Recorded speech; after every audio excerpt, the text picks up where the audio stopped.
Thanks very much, Dr. Raisman. It's a pleasure to be here and to have the opportunity to talk about some changing patterns with microbial keratitis, especially among the users of soft contact lenses, and to share some of our experience at the Bascom Palmer Eye Institute. I have worked with several companies that do have an interest in contact lens care. Clearly, under the right conditions, any microbe can potentially cause keratitis. However, with contact lens-associated ulcerative keratitis, typically bacterial organisms have been commonly isolated, and the ophthalmologic literature has documented the role of gram-negative bacteria, in particular Pseudomonas aeruginosa, as being a particularly virulent pathogen in this group. Treatment with frequent application of broad-spectrum topical, preferably bactericidal antibacterials, has been effective in the past as a mainstay of therapy. Recently, our group at Bascom Palmer documented an increased recovery of non-bacterial pathogens in cosmetic soft contact lens users who developed ulcerative keratitis. And this was a study conducted in the Ocular Microbiology Laboratory, simultaneous with some international reports coming from Asia, notably Singapore, where there was a contact lens-related outbreak of fungal keratitis that was linked in particular to a solution, a frequently used solution, that was a multi-purpose solution containing an additive surfactant, Moisture Lock.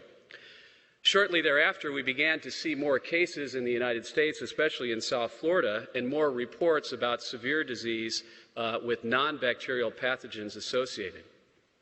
In looking at our data from the Ocular Microbiology Laboratory at Bascom Palmer, compared to a previous study conducted in 1986, we found that the non-bacterial recovery rate among contact lens wearers was 1.7%. When we looked more recently over the last couple of years, there was a dramatic rise in non-bacterial organisms recovered among contact lens users, up to 12.5%. In particular, in 1986, fungal pathogens were very rare, recovered only 3.1% of the time in patients who were wearing contact lenses, whereas we noted a dramatic rise up to nearly 20% over the last couple of years with fungal pathogens being recovered in these users of contact lenses.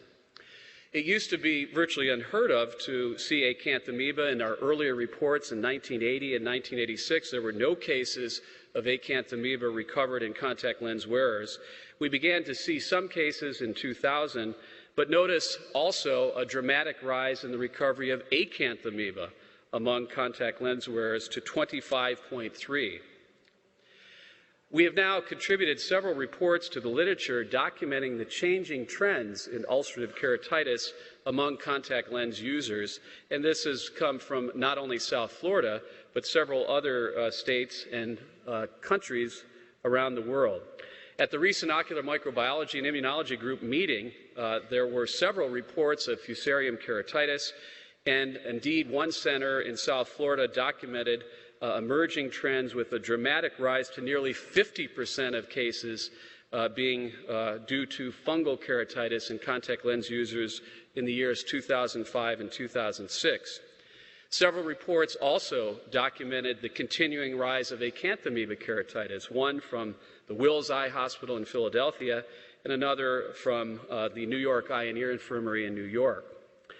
Well, the Centers for Disease Control became involved when the concern elevated in the United States about an epidemic of Fusarium keratitis, and there was a multi-state outbreak noted of Fusarium keratitis, especially in areas not previously known for fungal disease, such as in the cooler climates of the north, including areas like New York, Michigan, and Ohio, and other places. There were 130 confirmed cases defined as clinically consistent with fungal keratitis, and these were from 26 states and one territory. And unfortunately, nearly a third of these patients required therapeutic keratoplasty to help manage the Fusarium keratitis. Of the 130 patients studied, 125 were wearing soft contact lenses, and some of them didn't know which solution they were using, but there was a disproportionate association with the Renew, especially with the Moisture Lock solution.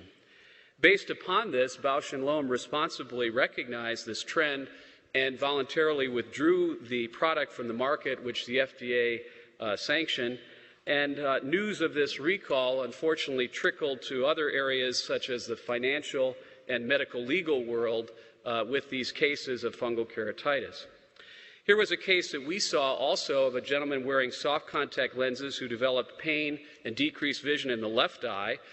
He was cultured and initially treated with fortified antibacterial agents, and there was no response. And after 5 days, he was referred to the Bascom-Palmer Eye Institute.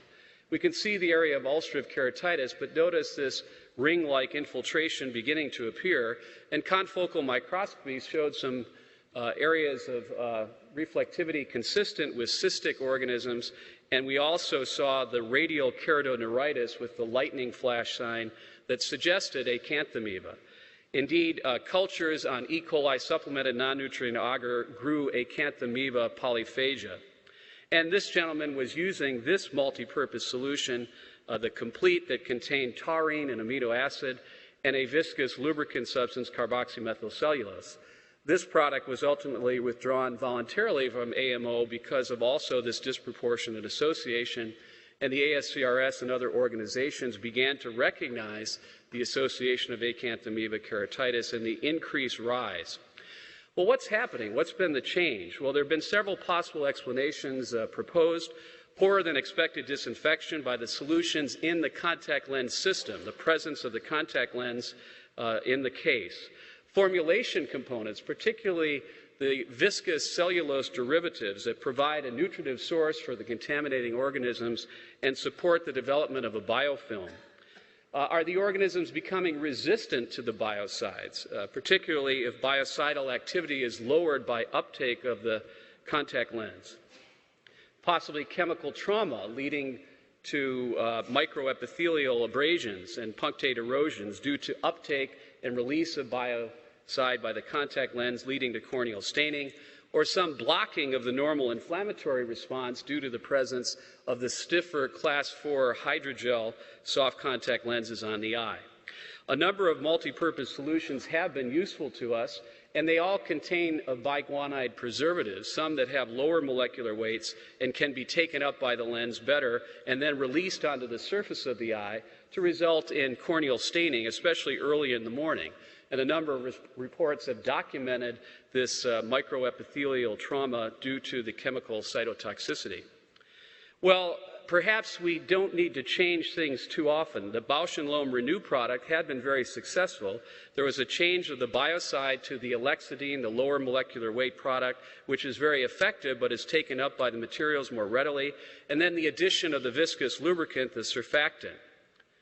The stiffer contact lenses, which are widely popular in the industry, may cause some mechanical trauma to the epithelium, and then the handling by our patients, or maybe better stated, the mishandling and the lack of hygienic practices, leading especially to the biofilm that is supported by topping off the solutions within the contact lens case, and the omnipresent fungal organisms in our environment, especially in and around the sink reservoirs and drains of our patients' bathrooms.